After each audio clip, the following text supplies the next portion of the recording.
Everyone from the Hartford Newsroom. I'm sure you know that the Branford Hospice is nationally recognized, but they're saying that what the legislature is pushing this week could end up with end-of-life care and acute pain patients ending up in the emergency room instead of getting the kind of treatment they really need. As do most families associated with it, our dear departed friend Dr. Mell sang high praise for the Branford Hospice during his final weeks. But now the medical director of Branford Hospice is battling with the legislature over changes in hospice regulations that were given the green light today by a legislative committee. In the new regs, the director of nursing in the facility does not even have to be a nurse.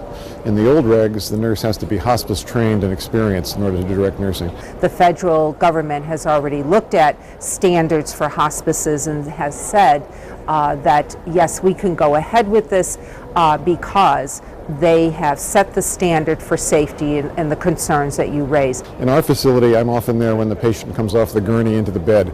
I want to see what they look like, how much pain they're in, and whether they're delirious or agitated right from moment one.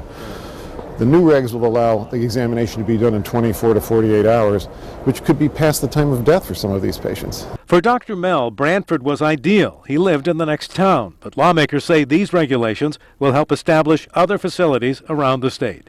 Branford is in Branford. If you have a loved one who needs palliative care or end-of-life care and you live in Litchfield or you live in Danielson, you're going to have to drive a very long distance to be with that loved one.